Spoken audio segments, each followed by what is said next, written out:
We got Gators breakdown here. We know we're business. Gators breakdown. Because there's never a dull moment in Gator Nation. The Gators Breakdown podcast is ready to go. I'm your host, David Waters. You can find me on social media at GatorDave_SEC. Coming at you post-spring, of course, but as I told you guys late last week, as we were getting ready for the spring game and the celebrations and all that good stuff last week. Hey, sorry guys, I'm just turning my lights on right quick. I forget to do that more often now. Part of the reason was there's a little bit of news to talk about tonight. Gregory Smith, Florida safety, who we thought were hitting the transfer portal, looks to be staying now at Florida. I was going to put it here in the episode as we're going to talk about the defensive back room, corners, safeties, and the linebacker room, because we're going to hear from the new coaches. They talked late last week. It was last Thursday, so only 2 days before the spring game. So wasn't going to get a whole lot of play at the end of last week, but we're going to hear from Deron Wilson, Vinnie Sunseri, Robert Bala. Maybe put a little bow on spring practice as well, but also, as I said, just talk about the news right there. Silk just dropped it on the socials, and I was going to talk about it here on the podcast. So Silk got in front of me on that one for the social media purposes. I was going to save it here for the podcast for you guys, saying that it was looking good that Gregory Smith will be returning to Florida. Of course, he hit last week, of course, that he thought about hitting the transfer portal, was going to enter the transfer portal. Now, of course, that doesn't mean you have to go. I mentioned last week that the freshmen were back there playing good, and that wasn't going to be, that was just putting, a relatable news item out there. And I said, look, I'd rather have Gregory Smith on the roster. Potential is pretty highly thought of for him. But, Lagonza Hayward, for a true freshman, playing well. Hilton Drake Stubbs was everywhere Saturday. Still has a lot to learn, but was everywhere on the field on Saturday. But we'll get into the safety room here. Now, looks like it will still include Gregory Smith. So plenty to get into in that safety room with that bit of news and coming out here right before this episode of Gators Breakdown. So, but yeah, definitely wanted to look. We went through every coach through the spring. I know the spring game was played Saturday, but still wanted to let you guys hear from the new coaches and their first time in front of the media as a Florida coach. So certainly wanted to hear from those guys and plenty to get into on that note. So everybody hit that like button. Like. Really helps us out right here on YouTube. Leave a comment. There's a few I'll get into in just a second. I don't even know what to say. I just see I got 6 comments waiting on me. So I'm going to go over there and look at them. Hey, but guys, leave a comment whether it's live in the chat right now or if you're watching the replay. Leave us a comment. Make sure you're subscribed right here on YouTube or your favorite podcast platform if you aren't yet. And what are you waiting on if you're not? Come on. What are you waiting on? Okay, there's some Twitter DMs I can't really get to yet, so because I don't want to delay you guys. It's pretty funny. Billy Napier talking Saturday. It was kind of relating it to this Gregory Smith news. Hey, the roster's about 90%, 98% done. That's what Billy Napier told us in the post-spring game press conference. And this probably had something to do with it. We saw Bryce Thornton on social media. Also, I think that was on Tuesday. Kind of retweet the Gator emoji. And there were some conversations behind the scenes of if he could hit the transfer portal or not, test his value in the transfer portal. So that's where I think the 98% that Billy Napier was talking about, you can put 2 and 2 together. So, but Bryce Thornton tweeting that Gator emoji out on Tuesday wasn't a mistake, wasn't coincidence. It had something to do with, hey, all right, here we go. It's done. We're fully bought in. Let's go. So, we heard from him this spring as well. He was talking to the media and stuff. But there you go. Kind of just getting you caught up in this ever-changing. The transfer portal's getting opened up now for the spring, and we all know about the Nico situation at Tennessee. And, man, just probably probably some crazy storylines still left in these next couple of weeks with the transfer portal and all that. Hopefully, not Florida related. We'll see if Florida pursues anybody. Of course, that's the other angle of this. But for right now, does it look like Florida we're having any kind of exodus as it stands right now? Jeremy Morris, hey, man, good seeing you over the weekend. Thanks for hopping in. Sam Wiggins says, like the shirt, Dave. Yeah, thank you. This is Breaking Tea. Sent this to me. If you guys follow me on social media, certainly have been sharing their custom designs for the national championship. So, yeah, it's got the banners, of course, 06, 07, that already hang in the O'Connell Center in the O Dome. But now we get to add that 2025 one right there. So there we go. Yeah, this was. They told me to pick one. This is the one I picked. Man, it was good. It was good. So hope you guys certainly checking that out. T-Dub, yeah, man, good seeing you on Saturday as well. Yep, no, my wife done ate all the sweet tarts. She done ate all the sweet tarts. Brendan says, we live. We are live. We are live. Wally Gator says, it's great to be a Florida Gator. That is true. Armand Jones, hey, you're right. It's easy. Throw it to Dallas. Still living high from his spring game performance on Saturday. That was good for sure. Barone71 says, go Gators, and Gatorville, man, checking in one more time right here. Dave, what's good, brother? Hey, man, all good stuff. Lots to talk about. Gator boys stay hot. That is true. Robert M. Hey, Dave, all good by you? There's a question mark in that, so Robert, you may have to be more clear. I don't know what the question mark's for. So what's supposed to be all good? I don't know there. Is it the Gregory Smith news? We'll get into that when we talk safeties here. If that's what you're talking about, we'll get into the safety room, as I said, because we'll hear from we'll hear from Vinnie Sunseri talking about the safety room. But if that's not what you're talking about, then you may have to clear it up a bit. But let's get it started. Deron Wilson. When he was hired, I believe I called him Deron Wilson. I just assumed. Probably should have known. It was Deron Wilson. But there we go. The new cornerbacks coach there for the Gators. And before I go on, one more time. Gators Breakdown Plus. Conversation keeps going on right there. You can discuss this, what we're going to discuss here in this episode. Like I said, transfer portal is going to be hot and crazy. Hopefully not for Florida's sake in the next couple of weeks, but if it is, we'll be talking about it right there. About time to host another chat there. We'll try and do some other things coming up, but it is certainly time for another chat right over there. You get the ad-free episodes of Gators Breakdown. So if you listen to the podcast version, you think there's too many ads, there's a route for you. You got to pay the bills, and hey, this thing has grown.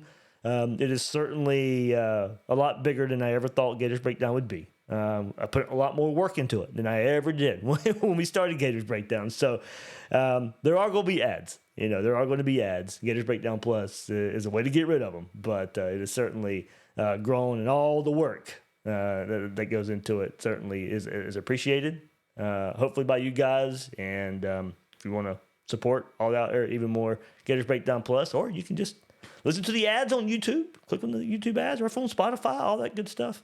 But there is a route for you. $3 a month. That's where it starts at. Gators Breakdown Plus. Only $3 a month. More content, more access waiting for you right there. All right. Now, let's get back to it. Let's get to the sound. Let's hear from Deron Wilson. His return to Florida. When I was here the first time, you can feel the transition in culture that Coach Napier was building. And it was year one, and it was building a foundation. And when you watch them on the TV 3 years later, and you say, oh, shoot, man, this foundation is there, right? I was there for the roots of it, right? So being there for the roots, you can see it, right? But a lot of times nowadays, we want things to just, whether it's, get it done in 1 year, get it done in 2 years. No, when you're building something and it's a solid foundation, right, you want to build a house with bricks, right? And I think Coach Napier has done that with this program. He built it with bricks. And now it's a solid foundation, and I really believe we'll reap the benefits of that this season. You look at the secondary last year, particularly Will, what he did, and particularly the takeaways. I mean, he set the bar pretty high. How do you guys continue, that momentum in terms of, taking away the ball and doing such a, put in the secondary play? I think takeaway, it's a mentality. It's a culture that I think Coach Napier, Coach Roberts, they've built here. Whether it's shots at the ball, whether it's when it's an opportunity to catch the intercept, you catch the intercept. It's just a mentality that you have to have that I think our head coach and our defensive coordinator, they've done a good job of building that culture. What do you make of your group of the cornerbacks you're getting to oversee? I think we have a really positive problem with the guys that we have in the room. From a corner perspective, we have a whole bunch of depth. Whether it's Devin Moore, who has a bunch of playing experience, Kamani played a good bit last year, D.D. Johnson played a good bit, Teddy Foster's getting more comfortable, and he's a reliable guy. We have Jameer, who's played in some games and was anticipated to play a lot, start in the bowl game. We have a group of young guys that's coming in that'll be really, really good players, So I think Mike Caraway has played a whole bunch of ball at another school. So we have a really good problem in the room, meaning, hey, whoever go out there, it don't matter, right? We have standard, which the standard, no matter who it is, hey, go out there and take care of business. What have you seen from Ben Hanks in his first semester on campus? Ben Hanks is an extremely talented young player. He's still learning to play college football, but he's really, really talented, and he's grasping the concept of a college football player. If you look at from day one of spring ball to day, that was 14 just now, he's a totally different player. The body's different, mindset is different, right? So he continues to grow.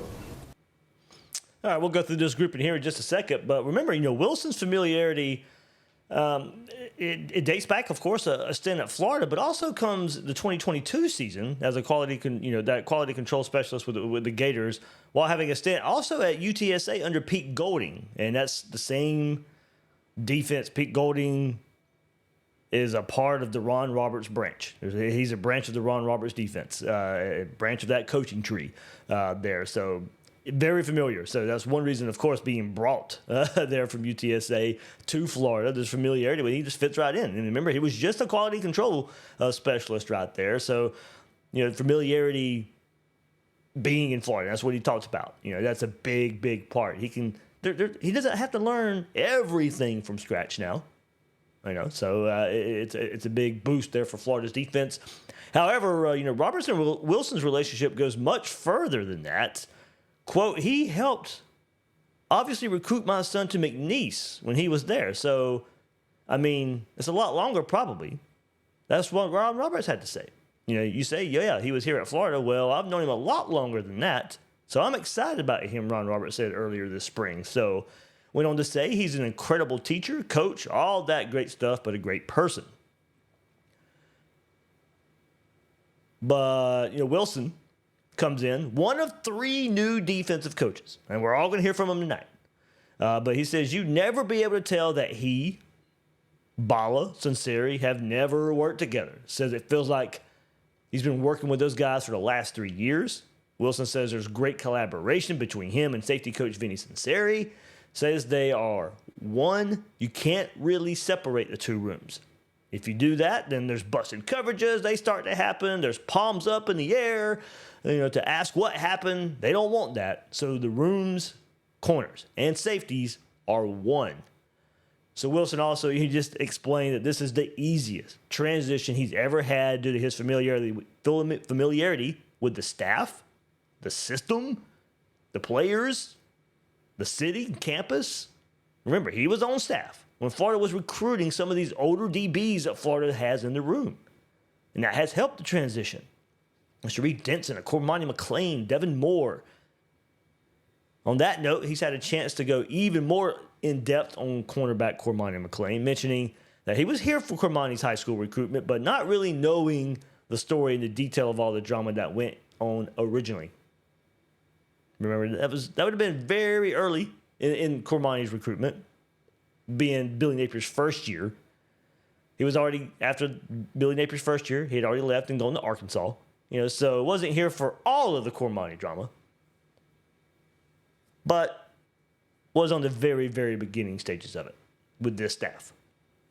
Calls McClain a stud, and what we want to hear. All the talk of Cormani McClain decommitting from Miami and going to Colorado, hit the transfer portal, and there's so many questions. Should Florida take him? What would he do to the locker room? Well, there were no issues last year. There was a tiny bit of a bumpy start. It got quickly remedied. No more problems. And then Wilson, he's always on time, he says. He's where he's supposed to be, doing what he's supposed to be. He's a great kid. He's had no issue. On the field, Cormani has always been extremely talented, he says. Great change of direction, really long, great top-end speed. Those are the details of the position he continues to get better at, and all those come together to achieve the goal he needs to achieve. On Devin Moore, Wilson said he's a stand-up kid, hard worker. Getting to the ball is never an issue. He was like that as a freshman when Wilson was here, and he still sees that in him today. Does say he's a lot smarter, of course, because of all the game experience, and says Moore was excited when he was coming back to Gainesville to be the DB coach. He said, quote, "I feel like myself and the room as a whole have definitely accepted him," said Devin Moore. Quote, "It's an easy transition for me because he was here my freshman year, part of my recruitment, and I got to develop a little bit of a relationship with him. So coming in, still preaching much of the same stuff Coach Harris was preaching, bringing his own swagger too. He came in with that confidence. All the guys in the room are ready to work." So, of course, not to mention his experience in Florida's defensive scheme has instilled confidence in this room and looking to build off that strong close to the 2024 season. Quote, "He showed up here first day. He hadn't even moved his stuff over, and he was telling us stuff that we added on last year, like the few last games. He's telling us new stuff like that we didn't forget about. He already knows it." So him being able to come in here, that's what Devin Moore had to say. So him being able to come in here first day, just getting off the flight and just knowing the terminology and teaching us and coaching us, it really opened my eyes because not a lot of coaches can take in our playbook that fast. So there you go, familiarity in the same system. Now, when Wilson was here, we got to remember now, when Wilson was here, Mike Peterson is the only coach left over from that first defensive staff. Wilson was a quality control guy. The DC was Patrick Toney. But still, of course, the Ron Roberts defense. But we're talking about three new coaches here, but you got to remember, Mike Peterson was the only other coach that he'd have familiar with that was on the same first staff as him. Sean Spencer going, Gerald Chapman in. Austin Armstrong going, of course. Linebacker coach is Jay Bateman. He's gone. Will Harris, gone. Corey Raymond, gone. So that's just all the moves the last couple of years. Wilson returns as, an upgrade. But it looks a lot different than personnel, coaching personnel-wise than when he was here the first time. Wilson goes on to explain he's more of a, this probably will make a lot of people excited about his kind of mindset, his philosophy on defense. He's explained he's more of a press, bump and run type of cornerback coach. Mentioned in today's game that the only time you get hands on a receiver is when you're in press. And that's in the first 5 yards. That's when his guys can impede receivers, disrupt timing. That's what he's looking for. That is the mindset he likes to approach the game with. He says he always laughs when people say corners can't tackle. Wilson says if you can't tackle, you can't play. It's that simple. So straight to the point there. He went on to say that his time at Arkansas the last couple of seasons gave him familiarity within the conference and knowing most of the opponents Florida faces. The main aspect he takes away from being in the roles he was the last couple of seasons was the speed of the game in the conference and really learning it's the real deal. Quote, "Being at Arkansas really helped the transition here." So, been around the SEC, quality control at Florida, on-field coach at Arkansas, just got a defensive coordinator job for Georgia State. Didn't even really get to go before he comes here to Florida. So if you look at the cornerback room, Devin Moore, of course, has got to stay healthy. Man, I thought he played good Saturday in the spring game. He was tight on coverage. One of Florida's best cornerbacks has been when he's on the field. 6 of 7 games he started in 2024. Had that season-ending shoulder injury, of course, against Georgia. Career high 17 tackles. He had 2 interceptions, of course, 4 passes defended. He allowed only 50% of career targets and coverage to be caught, 18 to 36, and has graded out as one of Florida's top 5 defenders. Injuries in all 3 seasons, of course. Played 278 snaps in 2024. Of course, expected to be cornerback 1. I mean, no Jason Marshall, no Jakeem Jackson. Those were the top 2 guys starting last year. We knew if Devin Moore could stay healthy, can be as good. Played well last year. Now it's just about staying healthy. Talked about him a few weeks ago here on Gators Breakdown. Deron Johnson, DD, of course, didn't do much in spring football. Got a starting role last year as the season went on. Jason Marshall out, Devin Moore out, so D.D. Johnson elevated. He led I don't know if you guys know this, led the cornerbacks last year with 550 snaps. 27 total tackles, 16 of them solo. 2 for loss, 2 passes defended, 1 quarterback hurry, 52% completion percentage allowed on 25 targets. Made his first career start against Georgia, and then the final 4 games. Underwent shoulder surgery in January, so of course that's why he was limited this spring. Cormani McClain, we just talked about him, of course, but former 5-star, was at Colorado, walked on at Florida, now on scholarship. Had that pick 6 against Kentucky, 4 tackles against Georgia, finished with 5 tackles there, 1 interception across 111 snaps. Thing for Cormani, bulked up in the offseason, got bigger. I think he was, had the cornerback 2 snaps all spring long, of course, because of DD being hurt. How does it? I'm going to assume game 1, as long as Dejon Johnson comes back healthy, probably Devin Moore and Dejon as cornerback 1 and 2. How much playing time has Cormani earned? I'm not asking that question in a bad way. It's just, you clearly probably have guys in front of you. And we know Florida likes to rotate. They like rotating on defense anyway. I'm going to be interested to see how much playing time he gets. And him, he's clearly bigger. I saw him in uniform pretty close up on Saturday. He's definitely added on some pounds. Was raved about in the workout session, early spring ball as well. I want to see how it translates. I want to see how it translates for Cormani McClain. Of course, a couple of second-year players. Teddy Foster appeared in 5 games last year.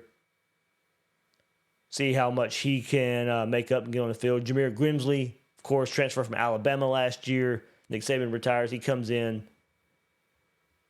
Underwent the ACL reconstruction surgery. Unavailable for spring. So we'll see what that means for him in the fall. Of course, Florida hit the transfer portal in the winter transfer portal for Michael Caraway from Southern Miss. Needed veteran presence, of course. 35 games, 15 starts there at Southern Miss. 17 tackles, 7 passes defended, 1 fumble recovery with the Golden Eagles. Last season, 37 tackles, 1 pass breakup, 1 fumble recovery. The freshman. Now, right before halftime, there was a pretty good sequence of goal line. Had the goal line. It was a goal line stand. Offense, defense. And it was toward the tunnel, Florida runs out. So we're sitting there waiting for the basketball team right there in the tunnel. And then there's this sequence of plays. And we know Dallas Wilson was having a great day. And they were throwing the ball up in the end zone on one play, and it was what you like to see. Talking about all those true freshmen everywhere when we had to do our recap. Had Ben Hanks Jr. and Dallas Wilson. Hanks was handling his own right there in the end zone. There's a little fade route there to Dallas Wilson. Both guys get up in the air, and Ben Hanks right there, pretty tight coverage. Part of that great freshman recruiting class for the secondary. Of course, Otis Conan Banny, he'll be part of the fall. Did not take part in spring. We'll see what he does when he gets on the field. So go be competitive. Devin Moore, Dijon Johnson, 1-2. Cormani, and we'll see. Teddy Foster, Jameer Grimsley, how's he bounced back? Michael Caraway, how's he fit in?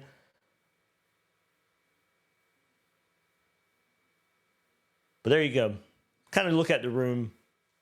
I don't know how you guys see it breaking out. You see Devin Moore, Dijon Johnson being clear 1 and 2? Is it more Devin Moore being a clear 1? And then behind him? See what Dijon and Cormani battle out when fall camp starts? I think Caraway's another interesting story. Comes in. I don't think anybody expected him to start. But how much does he work his way into the rotation?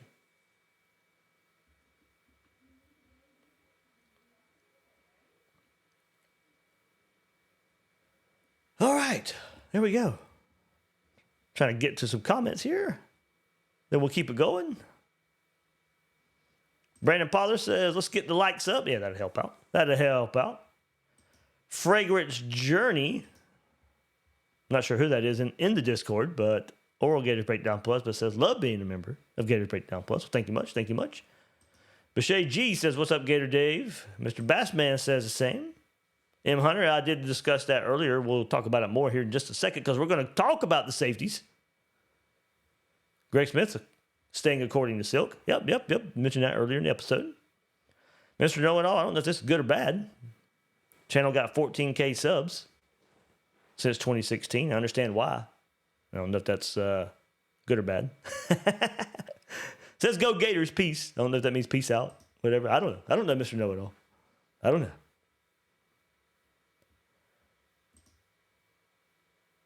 Michael Hansford. Dallas just made another catch. And Angela Johnson says, yo, what's up? All right, let's go to safety. Talk about that room. We got to stay in the secondary. The 3 position coaches here, but we'll go stay in the secondary. We'll just move over to safety.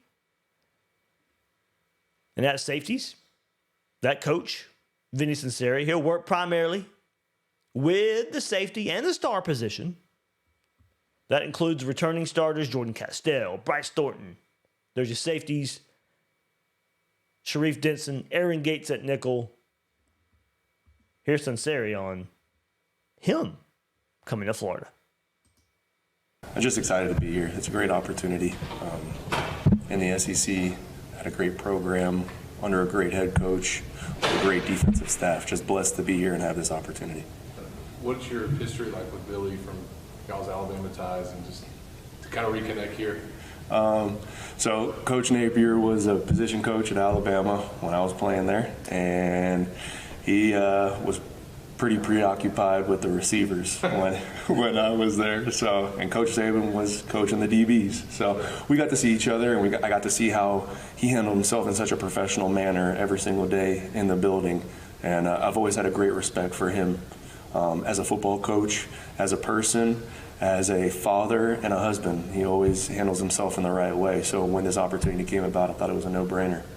What do you think of the room that you're taking over, the safety position, and some of the talent that you've got there? It's unbelievable. I have a lot of great guys, or we have a lot of great guys that are talented, smart, have a lot of experience, and then there's also young guys that are coming in. They are green, but extremely talented and extremely eager to learn, and everybody is extremely locked in meetings. They go onto the practice field and they execute as best as they possibly can. It's not always going to be perfect, but that's what the corrections are for. But they're doing everything that we ask of them as a staff, and I think we've gotten better this spring.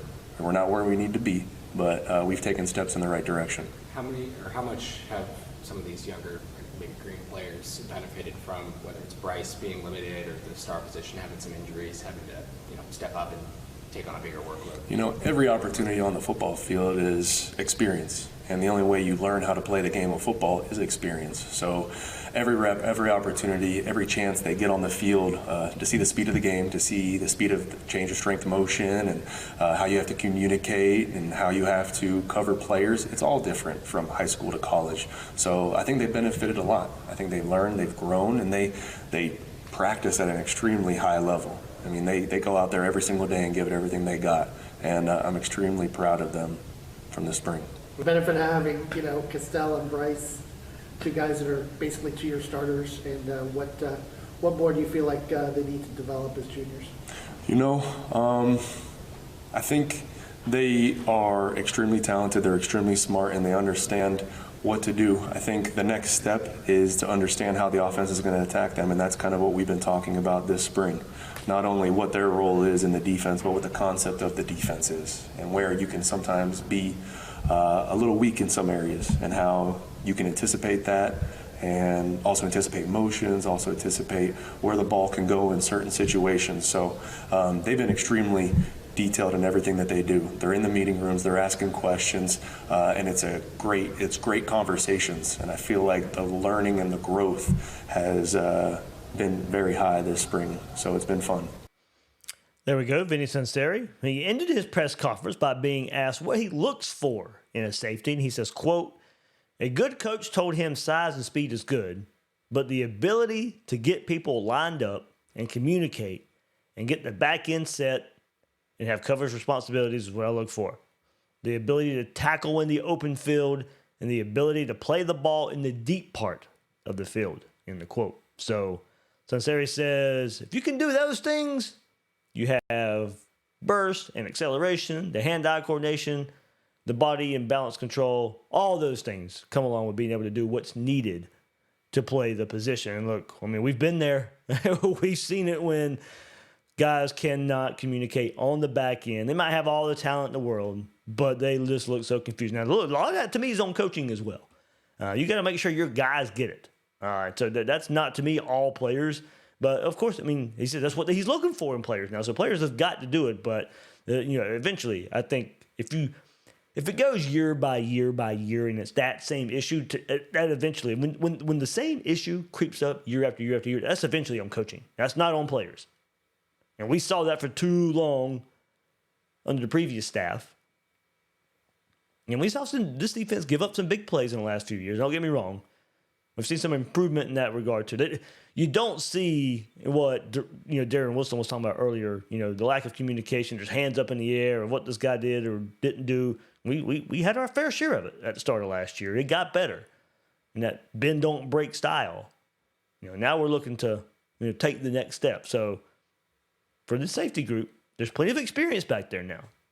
With Jordan Castell back there, Bryce Thornton back there, the communication aspect of it, the lack of confusion, it needs to be there.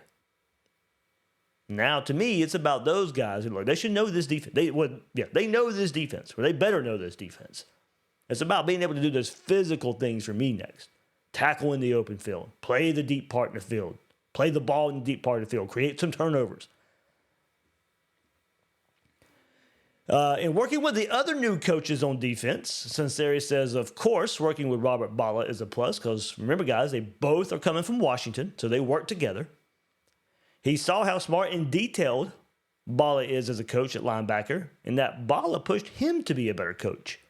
On Wilson, Sunseri says they come from different families in defense with Coach Saban and Coach Roberts, but it's all the same concepts.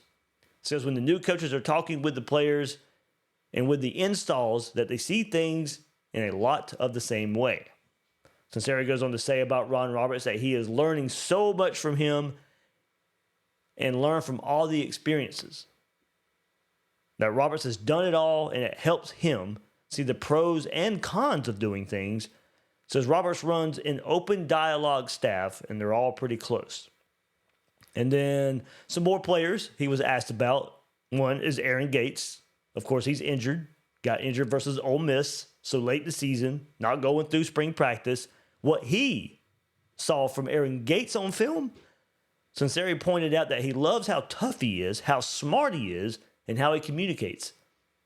In his coverage, he attacks the run, and he's an unbelievable football player.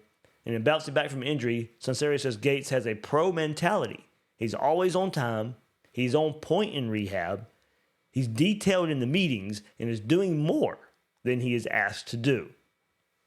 Also was asked about Lagonza Hayward specifically. Sunseri mentions, quote, he's big, strong, smart, mentally tough football player. Studies the game extremely hard, in the quote. Says it's crazy to see how much weight Lagonza Hayward moves in the weight room. Continues to say he's a great young man. And look, that was one. And I tell you what, that was probably, I think I heard it more, because I don't really think I've really pointed it out all that much. I think off-season workout talk can be a little overblown, good or bad.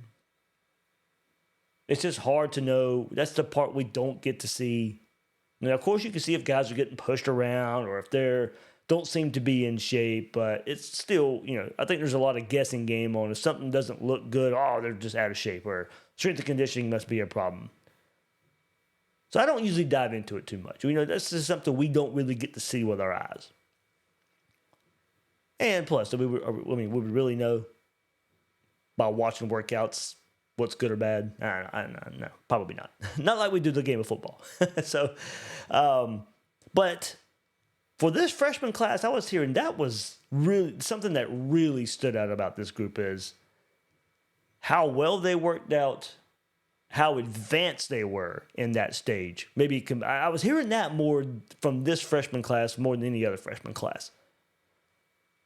And guys like Hayward, those edge players that they brought in, like Woods, Hayward was another one.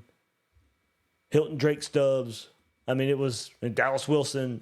Of course, it was just, but, Jalen Wiggins, Jaden Woods, those edge players. It's just heard a lot about the freshmen from the time of workouts and just how they fit in. And they fit in right away and how just impressive they were in that regard. And, look, early signs so far so good. As I said, we can take too much away from that aspect. We can take too much away from spring football performances, of course, but hearing that, seeing what we saw Saturday with all of so many true freshmen getting critical snaps in a spring game setting. I know.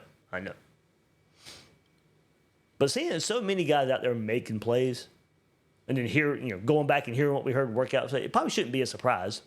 Now we'll see how many contribute during the season. Development's different for everybody. You certainly don't want to rush them out there. Florida's roster's in a good shape where, hey, look, if you're seeing freshmen out there, and I say this a lot of time in recruiting, if you see freshmen out there specifically for the 2025 Florida Gators, you best bet those guys went out there and proved they deserve to be on the field. Because there's experience in most spots. Just go through it. On offense, wide receiver's about the only spot you have a chance for it. But if Trey Wilson comes back healthy, he can be what we think he can be. J. Michael Sturdivant through the transfer portal, Aiden Mizell. Those guys should be carrying the offense in the receiver room. But none of us are going to be shocked if we see a Dallas Wilson and a Vernell Brown III out there making plays. And if they did, they went out there and earned it. You're not going to see it on the offensive line. Not going to see it at running back. They go in defense. You start going to the secondary. You start going to the secondary to see it. You're not going to see it at linebacker. You're not going to see it along the defensive line, at edge. Now, edge, I think, is a place you can.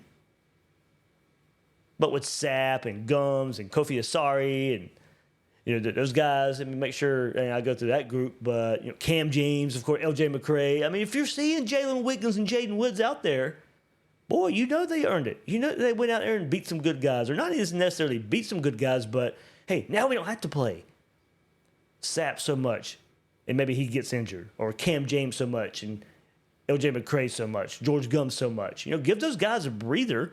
They don't have to be on the field as much. They're fresh when they get in there, and you're saving them from injury. But that's only going to happen if Florida trusts to put those freshmen out there. And then we move to the secondary, since we're talking about that secondary right now. Lagonza Hayward, from everything I can gather through spring intel, has certainly fit in pretty well and play in a nickel spot at the same time. He's looked good. Hilton Drake Stubbs was everywhere Saturday. Now, I think you're pretty set. I think you're pretty set at safety. Let's get into it and maybe see how some of these guys can fit in. But Jordan Castell returning, 2-year starter, of course. 775 snaps in 2024. That's his freshman season, his sophomore season. He led the Gators in consecutive years in snaps played. Started all 13 games. Finished 4th on the team with 55 tackles. Led the team with 9 pass breakups.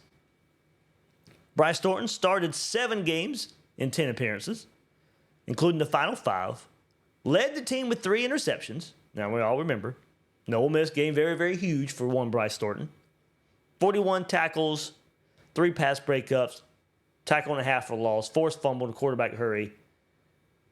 Against Ole Miss, the 14 tackles and 2 interceptions. Clutch interceptions. Going to nickel a bit, Sharif Denson, star player, of course, 6 starts. Appeared in 12 games, 495 snaps. He had 37 tackles.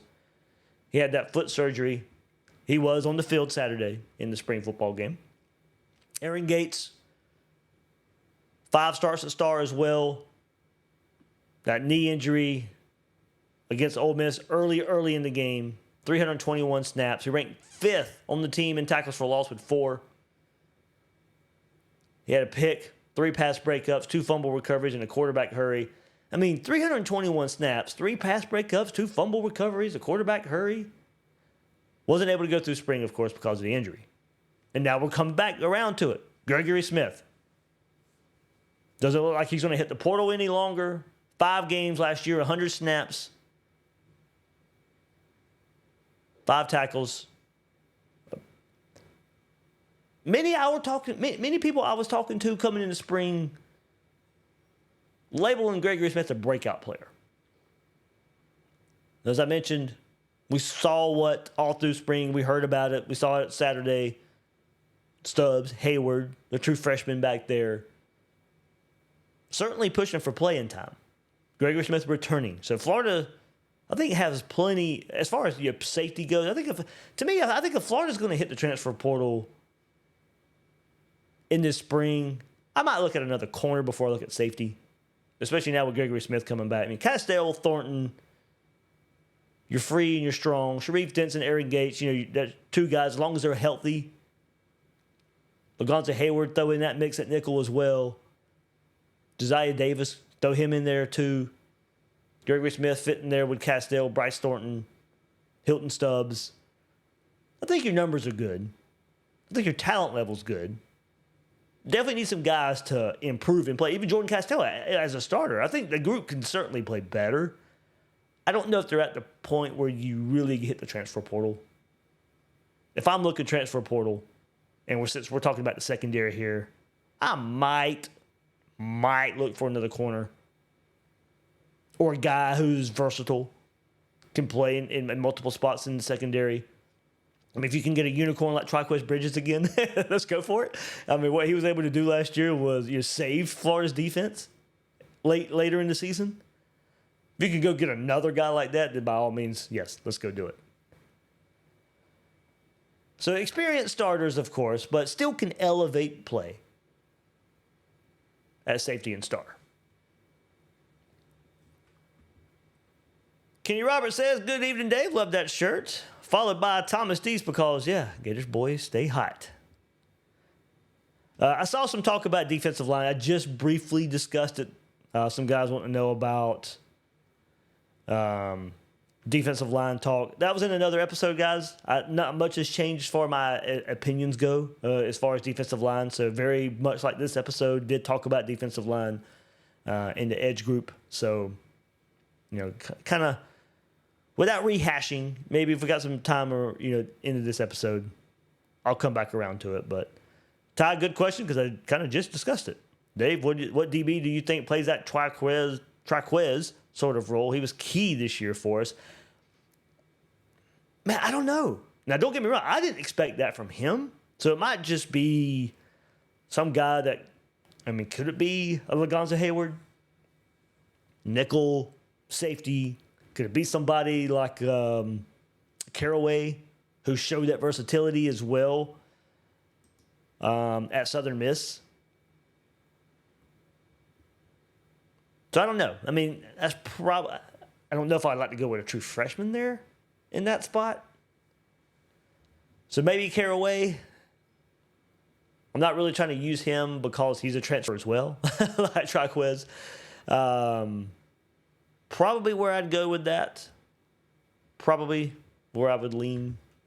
If you guys have somebody that I'm just overlooking.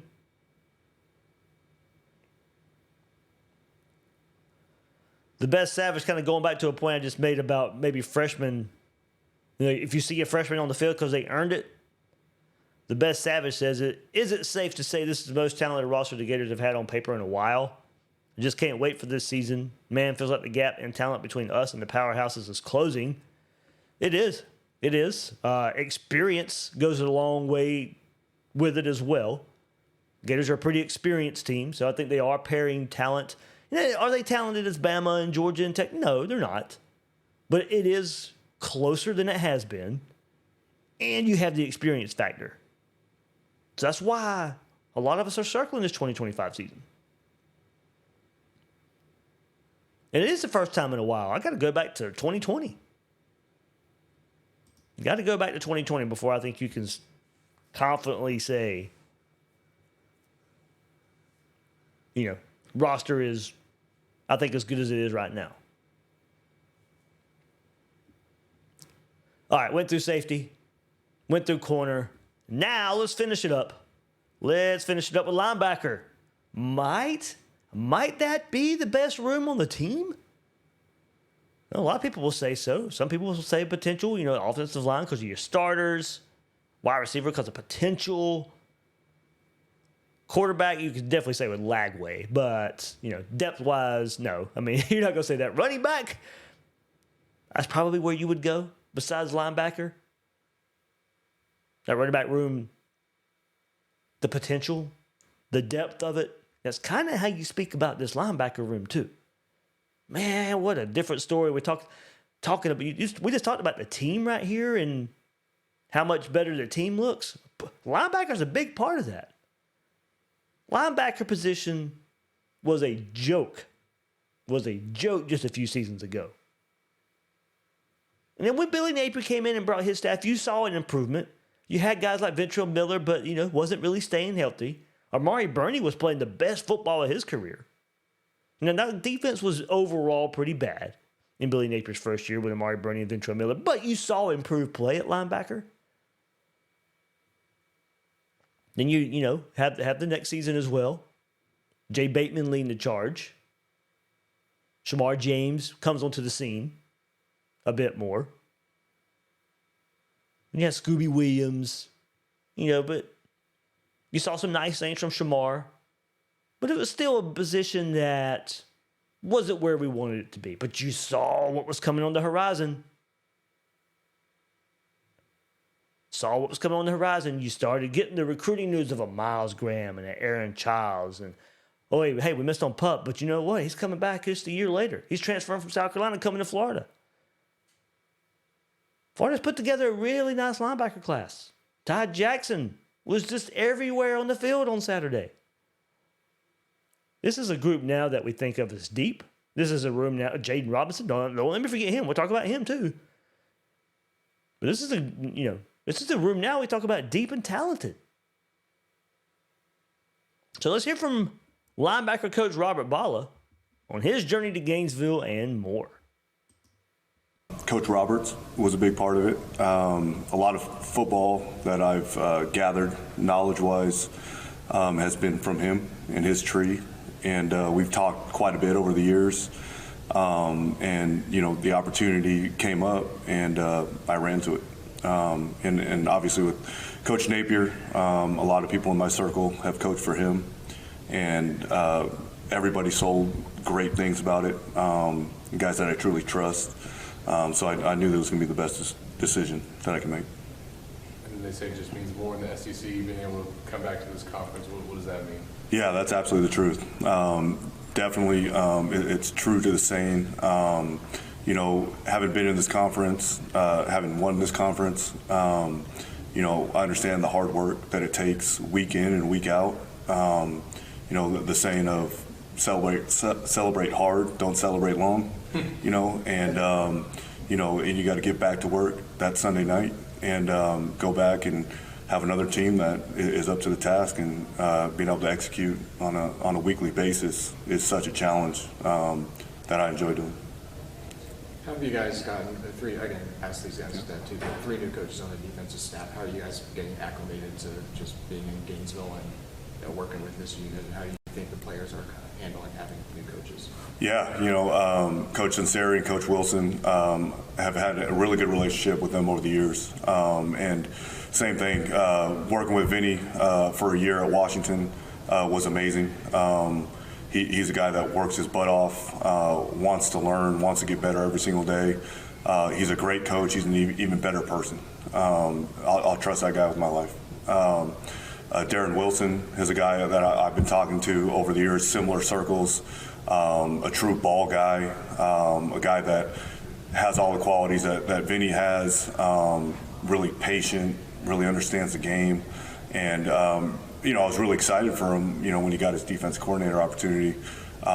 Selfishly, I was even more excited when we decided to work together. And so the two have been amazing. And then obviously Coach Roberts and Coach Chad and Mike P have done a great job of accepting us. And, you know, right because of the familiarity with the system, we kind of hit the ground running. And I think there's a lot of good ball conversations in the staff room. And what is that collaboration with Coach Roberts? Because I know he was the linebackers coach last year. Now he's kind of free-floating and overseeing the entire defense. But what is that like with, you know, collaborating with him? Yeah, and I'm sure it's a different role for him. And I'm sure there was some getting used to it for him. But I come to work every single day to make sure that I'm doing everything I can to make it right in Coach Roberts' eyes. You know, he's a great tool to have to fill in the cracks of, hey, one way might be a better way to do it. And he's a guy that wants to learn. A big reason why we had a relationship was we got together at these clinics and roundtables, and we grew really close because of our love for football. And so that transition has been fantastic. And to be able to use him as a springboard, whether to call a defense in the future, to linebacker techniques or fundamentals, I feel like I got the cheat code every single day. There we go. I feel like, look, when Bala was hired, I said, man, imagine walking into that linebacker room. It is a cheat code. It's a cheat code. Hey, a little bit of breaking news, too. And I see you guys in the chat. I got to repost it right quick on Twitter. Xavier Lee. Let's talk basketball for a second. You guys enjoyed it. You told me you enjoyed it. You were asking about it. And while we're live, might as well talk about it. Princeton transfer Xavier Lee, one of the top point guards in the portal, has committed to Florida. His agent tells GSL Sports Group and On 3 Sports. The 6'4 junior averaged 16.9 points, 6.1 rebounds, 5.5 assists, 1.2 steals per game this season. Guys, please do this. Please do this. Go watch this kid's film. I mean, he is a creator. He's got one of the best step back shots that I've seen in quite some time. And he's so creative. Plays good defense. too, but just creative with the ball in his hands. Somebody, I mean, if you're not going to replace Walter Clayton. I don't want to, say we're getting a great player here and forget about what we just saw. That does a disservice to Walter Clayton. But Lee could be his own guy. Lee could be his own guy. And I'm telling you, this guy can create. He can attack the basket. Like I say, he can step back when you just very least expect it. And there's a beautiful three-pointer on the way. Go watch his film. It is a fun watch. I watched it last week when his name was coming at me. Florida's winning a national championship on Monday. Enjoy that on Tuesday. And on Wednesday, there I am finding myself watching Lee film. So I'm telling you, after Gators breakdown, go watch his tape. Go watch his tape. It is a fun watch. You guys will have fun watching it. So a little bit of basketball news right here. Hey, Florida Nation, you just said it. You just said it right. I got to tweet that. I know I won't be the first one. And Florida Nation, I'm going to give you credit. Right here live on Gators Breakdown. But, right, Gator boys, let me spell that right. Stay hot. Post. There we go. Florida Nation Day. That was that should probably be the calling sign for a basketball commit. Gator boys stay hot, right? We can do it that way. And you guys didn't turn me into, which I'm fine with, basketball podcast. Nah, not a basketball podcast, but we'll cover it all. Especially on the heels of what we have just went through all together. A lot of fun. All right, so there we go. Took a little bit of a left turn. The good thing, too, about that one, I don't want to move on yet, with Kansas and, oh, man, who's the other school? St. John's. In the end, I was hearing it was more Florida or St. John's. Florida wins out in the end. Good thing about that, took his visit to Florida Tuesday, right? Yeah, Tuesday. Last visit. And he's a Gator. That would have been rough to see, former teammate of Thomas Houck as well. That would have been rough to see him take this visit and not go Florida's way. There was just a lot trending with this one, especially talking to people over the weekend. Good friend Neil Blackman, Florida Basketball Hour. You guys heard him here on Gators Breakdown. Talked to him a lot at the spring game. Yep. This one was trending pretty well. Harrison Sanchez, I like that one too. Couldn't be more back. That's good. Yeah, let's go repeat. Let's go repeat again. Let me buy this shirt that I'm wearing again, and let's have 4 banners on it a year from now. I don't want to get way too. Final Fours, national championships, they're hard to get. I'm not saying we should be winning one every year now, but hey, if Florida's going to, it's going to take moves like this, right? It's going to take moves like this. Good news. All right, let's finish up this episode. All right, we just heard from Robert Bala. Sorry, we took that left turn there. Bala did say he's a very lucky man to coach this group of linebackers. From a leadership standpoint, their GPA, they're phenomenal football players as well. Mentioned they all have the various snap counts, various levels of experience, but they know what it takes to be good. And maybe the best thing he says, quote, they want to be coached hard. And that was something I heard about that room. When we go back to the season and Florida's struggling on defense, it was a lot of these guys in this room, your Pup Howards, your Miles Grahams, your Derek Wingos. Now, they weren't the only ones. But I was hearing a lot about that group of those guys really pushing. We want to be coached hard. There needed to be a line of communication between the players and the coaches, and the linebackers had a lot to do with that. He says, now about this group, it's about finding the little things to make everything just a hair faster. Get closer to making a play. Have a tackle become a tackle for loss. Make a pressure become a sack. Bala says he's trying to figure out ways to give the linebackers the ability to make those type of plays, and the challenge is near to his heart to figure it out. He goes on to give credit to the group for the steps made, not because of him, but for their own work ethic. He likes the coach-player relationship to be a partnership, not a dictatorship. Really like what Bala had to say. I say you guys go back and listen to his interview too. I'm giving you a good bit right here, but really straightforward, straight to the point. With Shamar James gone, it's Miles Graham stepping up at the will linebacker spot, and Bala says it is definitely the year for him to take the next step.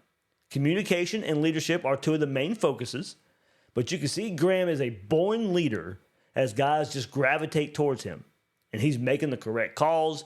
He's also getting work. Now, this caught my ear. He's also getting work at the Mike linebacker spot just to challenge him and have him learn a different position to see how it fits in the defense and to make him better at his natural will linebacker spot. So get the experience in both, and you can use the experience to take over with you at the will linebacker spot. Bala calls out his versatility, his athleticism, his physical qualities, taking on blocks, tackling as growth areas this spring. At the Mike linebacker spot, of course, Pup Howard, very, very limited this spring. Bala was glowing about Jaden Robinson having a great spring. Same qualities he mentioned about Graham, but also mentioned he's a very instinctual and smart player. He's easy to coach on correction, and even correcting himself before Bala can even mention it to him. For Aaron Childs, Bala says he took a big step forward this spring. Bala does reveal a lot of what he thought. He reveals a lot of what we were discussing and what we thought coming into spring. And that's Childs is also working out at the outside linebacker spot in certain personnel packages. And then he'll kick back to a stack linebacker in another look. So he's showing that versatility to stay on the field. They can use him in multiple ways. He's done a good job showing versatility to go back and forth. Brings a lot of, quote, pass rush juice. Like that. Might be some more, if Florida starts getting crazy sacks out of the linebacker spot, might see some shirts, pass rush juice. Very physical player, has shown really good things in the run defense department as well as Aaron Childs. He has created opportunities to play on third down and to be a 3-down player. Bala continues his praise for Childs, saying he is a player that he basically has to drag off the field when he's trying to get a rotation going. His biggest leap has come in being a true stack linebacker when needed. Being able to diagnose and make the calls and adjustment is what he's done a good job at, and taking a lot of pride in it. And then goes on to say for spring game standout true freshman Ty Jackson that the ceiling is very, very high for him. Says he knows about Ty Jackson very well from recruiting. He is already making a lot of plays and learning a lot. Jackson is a player that takes a lot of accountability already. Will be making a lot of plays in the future. Says he likes his versatility and that he loves guys that also played running back in high school like Jackson did. Says linebacker is basically playing running back for the defense. Bala says Jackson's experience playing running back puts him a step ahead.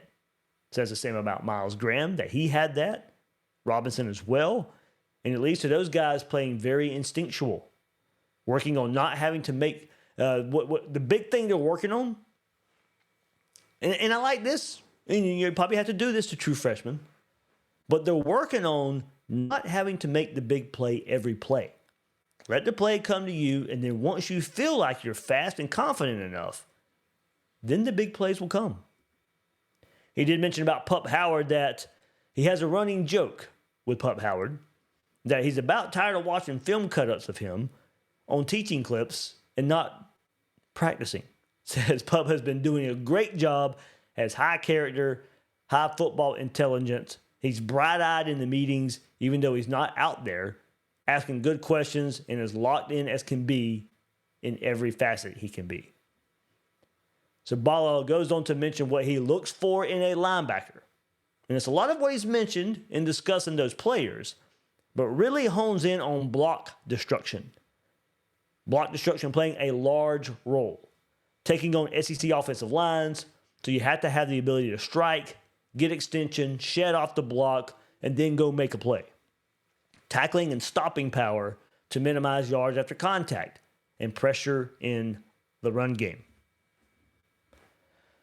Looking at linebacker, we'll go through the room as we just did for every position all throughout spring. This will be the last one here. Of course, you go to the returning players. At Mike, Grayson Pup Howard, of course, was a force as soon as he stepped on the field for Florida last year. Got injured about halfway through the season. You heard him on Gators Breakdown before spring practice started. Got hurt in that Georgia game. Really tried to play in the Texas game, but was giving it his all. Just wasn't there. 37 tackles on the year. 2 tackles for loss, 1 sack, 1 pass breakup, 1 forced fumble, 2 fumble recoveries, 2 quarterback hurries, and 9 starts before that season-ending ankle injury. Led the SEC with a 90.3 PFF tackle grade. Didn't miss a single tackle. Yeah, Pup Howard. I believe that was in his first year at South Carolina. But I'll have to go and see what his tackle grade was for this past year. That might have come from this past year. I got my notes here. I'll have to go look. Because I know his tackle grade was really high at South Carolina, but there wasn't a whole lot to it. That may have just bled over. But, of course, got to recover from that ankle surgery. Hopefully all A-okay. I don't think it's too serious. I thought he probably would have been a little more available for spring, so maybe not the smoothest process, but I don't think there's anything to worry about long term. Then you got Jaden Robinson, who can play both positions, Mike and Will. Converted safety, of course, at one step. They took a major step forward last year. Really a big fan of Jaden Robinson. 438 snaps last year, starting the final 4 games of the year after Pup Howard gets injured. 52 tackles, 3.5 tackles for loss, 3.5 sacks, 23 stops, and 8 quarterback pressures across 13 games. The 80.9 PFF tackle grade, that was second on the team. So, yeah, maybe it was Pup. Maybe Pups was 90.3 for the season as well. I think it was, but I didn't want to misspeak about, because I know it was really good at South Carolina too, just on limited snaps. I don't know why I would have bled that over. So, Jade Robinson had 8 tackles against Texas A&M earlier in the season as well. Miles Graham, of course, somebody I think we're all looking forward to in his second season. He made a big impact in his true freshman season. Appeared in all 13 games. 183 snaps. 30 tackles in 183 snaps. That's pretty darn good. 2.5 tackles for loss, 1 sack, 1 interception, 1 pass breakup, 1 forced fumble, 10 stops and 4 pressures. 60% of his tackles coming in the final 4 games of the season. 18 in those final 4 games. Freshman All-SEC. Aaron Childs, we just basically went through talking about him all 13 games. Remember, he didn't enroll until the summer. This is his first spring. He had 130 defensive snaps.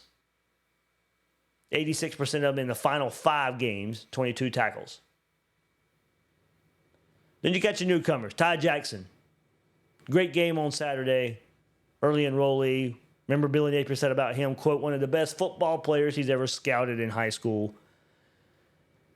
And then Miles Johnson. Of course, we'll see what he can do. But there's your room right there. Got to replace Shamar James. But your top 4, and then we're seeing what Ty Jackson was able to do Saturday. Florida, I think, pretty comfortable 5 players here. If Ty Jackson's out there one more time, that means he's earned some reps when you have a Pup Howard and a Jaden Robinson and a Miles Graham and Aaron Childs in front of you. Eager to see that it's all the talk about Childs and his pass rush opportunity. Pup Howard's supposed to be in that little role as well.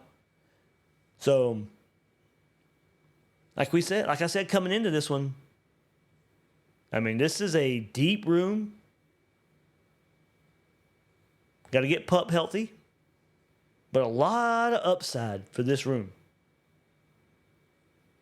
One of the most talented position groups Florida has.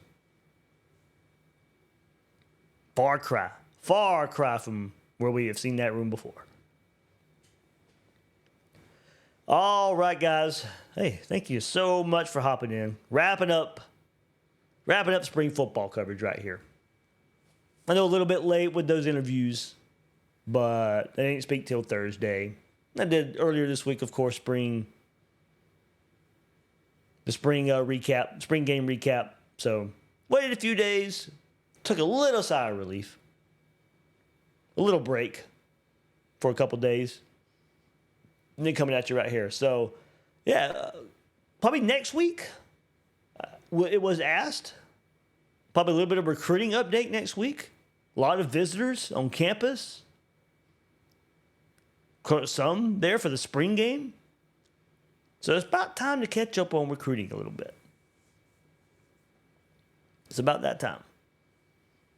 And then I think we got the announcement there in mid-July. Florida and SEC Media Days. I'll be in Jamaica when Florida is at SEC Media Days. So we'll see. We'll see what happens then.